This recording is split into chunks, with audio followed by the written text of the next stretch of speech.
बच्चों, अब आइए हम आगे बढ़ते हैं प्रश्न संग्रह 15.4 के पहले सवाल की। किसी त्रिभुज की भुजाएं 45 सेंटीमीटर, 39 सेंटीमीटर तथा 42 सेंटीमीटर है।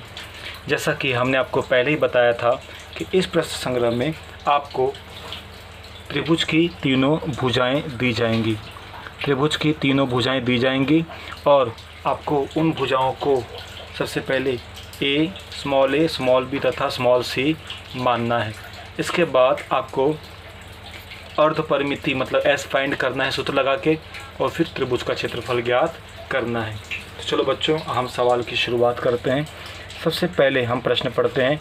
किसी त्रिभुज की भुजाएं 45 सेंटीमीटर, 39 सेंटीमीटर तथा 42 सेंटीमीटर है। आपको त्रिभुज की तीनों भुजाएं दी गई हैं। तो सबसे पहले इसको मान लेंगे। माना a, स्मॉल a बराबर 45 सेंटीमीटर, स्मॉल b बराबर 39 सेंटीमीटर और स्मॉल c बराबर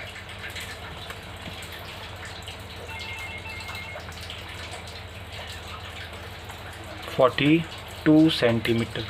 तो बच्चों, इस प्रकार से आपको तीनों भुजा को हमने पहले a, b और c मान लिया। आपको ऐसे ही करना है। सबसे पहले भुजाओं को a, b, c तीन भुजाएं दी गई हैं तो उसको मानना है। तुरंत इसके बाद हमको त्रिभुज की अर्धपरिमिति मतलब s निकालना है। s का सूत्र है बच्चों a plus b plus c बटे 2। अब हम मान डालते हैं। a मतलब 45, b मतलब 39, c मतलब 42। a हो गया 45 प्लस b हो गया 39 प्लस c हो गया 42 बटे 2। अब तीनों भुजाओं को हम जोड़ते हैं। आइए हम जोड़ते हैं इसको।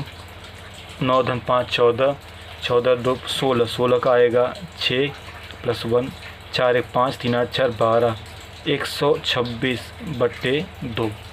अब बच्चों, अब 2 में 126 से भाग दे देंगे। 9 5 बजोड़ वापस चेक कर लेते हैं। 9 धन 5 14, 14 2 16 का 6 हासिल गया 1, 4 1 5, 3 8 4 12, 126 बटे 2। तीनों भुजाओं को जोड़ने पे 126 आया। अब 2 से इसका भाग देते हैं। 2 1 कम 2, 2 छंग 12 और 2 3 6। ये हमको मिल गया 63 सेंटीमीटर। तो इस प्रकार से आपको सबसे पहले s मिल गया 63 सेंटीमीटर। अब बच्चों, अब हम त्रिभुज के क्षेत्रफल का सूत्र लगाते हैं। इसलिए त्रिभुज का क्षेत्रफल क्या सूत्र है बच्चों? जस्ट आपको हमने बताया अभी। त्रिभुज के क्षेत्रफल का सूत्र है s करणी में s minus a, s minus b, s minus c। अब बच्चों, हम यहाँ पे मान डालते हैं। थोड़ा सा ये मान बड़े आएंगे इसलिए थोड़ा सा मैं आगे ले रहा हूँ। ठीक, आपको बराबर के नीचे बराबर डालना है, बड़ी करंट डालना है। s का मान है 63 सेंटीमीटर, तो s की जगह पे 63 आ जाएगा। फिर s माइनस a, s का मान है 63, तो 63 माइनस a बच्चों कितना है 45 सेंटीमीटर, तो 63 माइनस 45। फिर s माइनस b है, s हमारा 63 है और b हमारा है 39, तो 63 माइनस 39। ठीक, वैसे ही s माइनस c मतलब 63 माइनस c हमारा 42 है, तो 63 माइनस 42। इस प्रकार से हमने सारे माइनस को फॉर्मूले में मान डाल दिया। ये 63 बच्चों वैसे का वैसे ही रहेगा, गुड़े। अब 63 माइनस 45 माइनस करते हैं। 13 में से 5 गए 8, 5 में से 4 गया 1, 18। ठीक, 63 में से 39 माइनस करते हैं। 13 में से 9 गए 4, 5 में से 3 गए 2, फिर अब 3 में से 2 गए 1, 6 में से 4 गए 2, 21। मतलब 63 में से 45 घटा के हमने 18 लिखा, 63 में से 39 घटा के 24 लिखा, 63 में से 42 घटा के 21 लिखा। अब बच्चों, ये जो आपको करणी में मान मिल गए हैं, अब को हम इसको क्या निकालना है? अब हमें इनका गुणनखंड निकालना है। तो गुणनखंड निकालने बच्चे आपको आता है, आपने छोटी क्लास में किया है। गुणनखंड कैसे निकाला जाता है? जैसे मुझे 63 का गुणनखंड निकालना है, तो लास्ट में 3 है, ये 2 से तो जाएगा नहीं। ये 6 + 3 9, इसका मतलब ये 3 से जाएगा। 3 दूनी 6, 3 एकम 3, फिर 3 सत्ते 21, 7 एकम 7। तो 63 का गुणनखंड हो गया 3 गुणे 3 गुणे 7। वैसे ही नेक्स्ट हमारा जो नंबर है वो है 18। अब हमको 18 का गुणनखंड निकालना है, तो आइए 18 का गुणनखंड निकालते हैं। 18 आपको मालूम इकाई पे सम संख्या मतलब 8 है, तो ये 2 के पहाड़े में जाएगा। 2 9 18, 9 फिर 3 3 9, 3 एकम 3, 18 का गुणनखंड आ जाएगा। 18 के बाद 24 है। इसी प्रकार आप गुणनखंड निकाल सकते हैं 24 का। लास्ट में सम संख्या 2 के पहाड़े में जाएगा। 2 एकम 2, 2 दूनी 4, फिर 12 है, ये 2 के पहाड़े में जाएगा। 2 छंग 12, फिर 2 के पहाड़े में 6, 2 3 6, 3 एकम 3, इस प्रकार से मिल जाएगा। और आखिरी गुणनखंड 21 का। 21 2 में तो जाएगा नहीं, 3 के पहाड़े में जाता है, 3 7 21। तो इस प्रकार से आपके सारे गुणनखंड मिल गए। अब इन सारे गुणनखंड को बच्चों हमें इस करणी में डालना है। सबसे पहले 63 है। 63 का गुणनखंड आपके सामने यहीं पर मैंने अभी निकाला है। 63 का गुणनखंड है 3 गुणे 3 गुणे 7,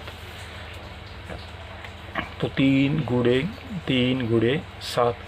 फिर 18 का गुणनखंड हमने यहाँ निकाला है 2 गुणे 3 गुणे 3, तो यहाँ पे लिखना है 18 की जगह पे 2 गुणे 3 गुणे 3। फिर इसके बाद 24 का गुणनखंड है 2 2 2 3, 3 बार 2 है, 1 2 3, 3 बार 2 और 3 है। इसके बाद 21 है। 21 का गुणनखंड होता है 3 गुणे 7। अब बच्चों चूँकि हमने गुणनखंड निकाल लिया है, अब आपने करणी का मतलब होता है कोटि 2 है, इसका मतलब ये वर्गमूल है। वर्गमूल आपको करने आता है। जो भी नंबर करणी के अंदर 2 बार होगा उसको हमको 1 बार लिखना पड़ेगा और करणी क्या होगी, हट जाएगी। अब करणी के अंदर चलिए पहले हम 3 देखते हैं। 3 कितनी बार है, 1 2 3 4 5 6। बच्चों जैसा हमने बताया कि ये वो कोटि है और वर्गमूल है, क्योंकि कोटि इसकी कुछ नहीं मतलब 2 है। वर्गमूल का मतलब है जो संख्या करणी में 2 बार होगी तो 1 बार बाहर आएगी। तो आपने पूरा 3 गिन लो, 1 2 3 4 5 6, 6 का आधा मतलब 3, तो 3 बार 3 बाहर आएगा। 3 गुणे 3। 3 के बाद चलो नेक्स्ट नंबर आपका 7 है, तो 7 देखते हैं। 7 1 2 7 है, तो 2 7 का 1 7 क्या हो जाएगा बच्चों, बाहर आ जाएगा। अब 2 काउंट करते हैं। 2 कितना है, 1 2 3 4, 2 4 बार है, तो 4 का 2 2 क्या हो जाएगा, बाहर आ जाएगा। अब बच्चों ये इन सब की गुणनखंड है, इसलिए इनके बीच में गुणे का चिन्ह था। अब हमें इनका गुणा करना है। 3 3 9, 9 3 27, ये मान लो 27 हो गया। इन तीनों गुणनखंड हमने एक साथ गुणा कर दिया। 3 3 का 9, 9 3 27। वैसे इन तीनों को एक साथ करेंगे। 7 दूनी 14, 14 दूनी 28, मतलब 27 का गुणा अगर हम 28 में करेंगे तो आपको आंसर आ जाएगा। तो चलिए अब हम 27 का गुणा 28 में करते हैं। 27 गुणे 28 करने पर हमको मिलता है 756 वर्ग सेंटीमीटर। कितना मिलता है बच्चों, 756 वर्ग सेंटीमीटर। तो इस प्रकार से आपको त्रिभुज का क्षेत्रफल मिल गया 756 वर्ग सेंटीमीटर। चूँकि ये शाब्दिक प्रश्न थे इसलिए हमको लास्ट में इसका फाइनल आंसर लिखेंगे। इसलिए उस त्रिभुज का क्षेत्रफल 756 वर्ग सेंटीमीटर होगा। इस प्रकार से बच्चों हमने लास्ट में फाइनल आंसर लिखा, उस त्रिभुज का क्षेत्रफल 756 वर्ग सेंटीमीटर होगा। और हमारा आंसर यहीं पे क्या होता है, समाप्त होता है। बच्चों समझ में आया होगा आपको अच्छे से सवाल। आपको इसमें प्रश्न में 3 भुजाएं दी जाएंगी। 3 भुजा से ही पहचानना है कि ये अर्धपरिमिति का सूत्र है। भुजाओं को सबसे पहले हमने ए बी और सी मान लिया, इसके बाद अर्धपरिमिति निकाला। अर्धपरिमिति में हमने s बराबर a प्लस बी प्लस सी बटे 2 सूत्र लगाया। तीनों भुजाओं को जोड़कर 2 से भाग किया, 63 मिल गया। फिर त्रिभुज के क्षेत्रफल का सूत्र लगाया। करणी में s, s minus a, s minus B, s minus C सूत्र बच्चों आपको याद रहना चाहिए। फिर हमने मान डाला, फिर इसके बाद -63 वैसे का वैसे ही, बाकी सबको घटा के लिखा, सबके गुणनखंड निकाले।